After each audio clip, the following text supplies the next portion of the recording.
مقصد یہ ہے کہ انسان اچھا بن جائے، نیک بندوں میں شامل ہو جائے۔ جس وقت میں نیک بندہ بنتا ہے تو اللہ تعالیٰ اس کی عزت دنیا میں بھی کراتے ہیں اور آخرت میں بھی اس کے لیے کامیابی اور کامرانی ہے۔ میرے بھائیوں، قرآن کریم میں اللہ تعالیٰ نے فرمایا وَهُوَ يَتَوَلَّى الصَّالِحِينَ، اللہ تعالیٰ نیکوکاروں کا سرپرست ہے۔ جتنے ہم نیک کام کریں گے، نیک اعمال کریں گے، برائیوں سے ہم دور رہیں گے تو ہماری دنیا بھی کامیاب اور آخرت بھی کامیاب۔ اور اگر ہم برائی کرتے رہے، توبہ نہیں کی اور دل سے شرمندگی نہیں ہوئی تو میرے بھائیوں، موت جس وقت میں روح قبض کرنے والا فرشتہ روح قبض کرنے کے لیے آتا ہے تو اس کے ساتھ 2 فرشتے آتے ہیں، اور وہ 2 فرشتے اس شخص کی جس کی روح قبض کی جاتی ہیں اس کے اعضاء کو سونگ کر پتہ لگا لیتے ہیں کہ کون سے اعضاء نے گناہ کر رکھے ہیں۔ جس طریقے سے عورت بچے ہوئے کھانے کو سونگ کر پتہ لگا لیتی ہے کہ یہ کھانا اچھا ہے یا برا، اس کی مہک کو سونگ کر، اسی طریقے سے اس کے جسم کو سونگ کر، اس کے اعضاء کو سونگ کر وہ فرشتے پتہ لگا لیتے ہیں۔ اگر وہ گنہگار ہوتا ہے تو اس کی پٹائی شروع کر دیتے ہیں، اور اگر اس نے دنیا میں رہ کر نیک اعمال کیے ہوں گے، اچھے کام کیے ہوں گے تو اس کے اعضاء سے خوشبو آتی ہے۔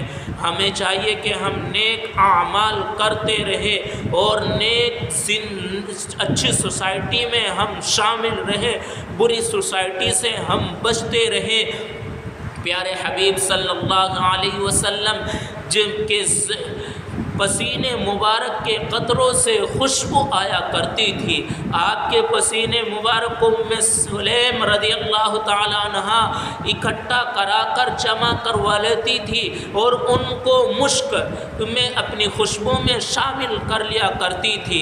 آپ صلی اللہ علیہ وسلم نے معلوم کیا کہ آپ ایسا کیوں کرتی ہو؟ فرمایا کہ میں اس وجہ سے کرتی ہوں کہ ان کو میں جب اپنے خوشبو میں شامل کرتی ہوں آپ کے قطرے مبارک کو تو اس میں خوشبو میں اس مہک میں اضافہ ہو جاتا ہے۔ امام عاصم علیہ الرحمہ ایک مسجد نبی میں قرآن کریم کی تلاوت کرتے تھے۔ کسی نے معلوم کیا کہ آپ قرآن کریم کی تلاوت کرتے ہو، آپ کے منہ میں کیا آپ الائچی رکھتے ہو کہ بہت خوشبو آتی ہے؟ فرمایا کہ خوشبو الائچی تو نہیں رکھتا ہوں، صرف اتنی بات ہے میں قرآن کریم کی تلاوت جو کرتا ہوں، اس قرآن کریم کی تلاوت کی برکت سے ایک دن رات کو پیارے حبیب صلی اللہ علیہ وسلم کی زیارت ہوتی ہے، اور آپ فرماتے ہیں کہ آپ اس قدر قرآن کریم کو پیار محبت کے ساتھ پڑھتے ہو، آؤ اپنا رخسار میرے رخساروں کے قریب کرو۔ تو انہوں نے آپ صلی اللہ علیہ وسلم نے رخسار مبارک کا بوسہ لیا۔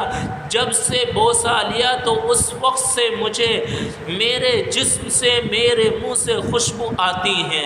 میرے بھائیو، قرآن کریم کی تلاوت کی برکت سے ان کو آپ صلی اللہ علیہ وسلم کی زیارت نصیب ہوئی۔ شیخ الحدیث مولانا زکریا علیہ الرحمہ نے لکھا ہے ایک شخص کا واقعہ کہ وہ رات کو ہر رات جس وقت میں سوتے تھے تو درود شریف پڑھ کر سویا کرتے تھے۔ ایک رات میں پیارے حبیب صلی اللہ علیہ وسلم کی زیارت ہوتی ہے۔ آپ فرماتے ہیں کہ آپ درود شریف کثرت سے مجھ پر بھیجتے ہو، پڑھتے ہو، تو آپ میرے قریب آؤ تاکہ میں آپ کے رخسار مبارک کا بوسہ لوں۔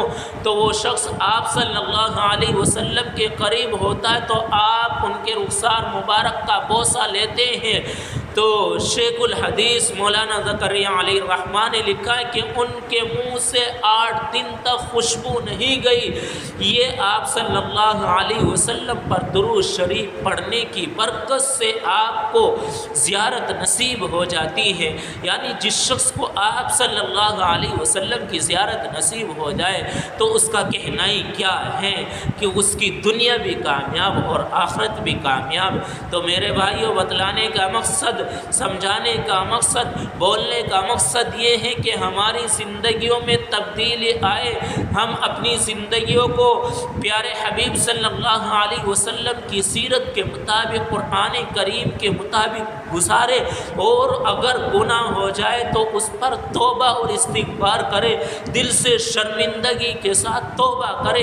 اگر گناہ ہو جائے اور اس پر اڑ جائے تو یہ ہماری کامیابی نہیں ہے، اگر گناہ ہو جائے اس سے دل سے شرمندگی ہے تو اللہ تعالیٰ معاف فرما دیں گے، یہی ہماری کامیابی اور کامرانی ہے۔ اللہ تعالیٰ مجھے بھی اور آپ کو بھی ان باتوں پر عمل کی توفیق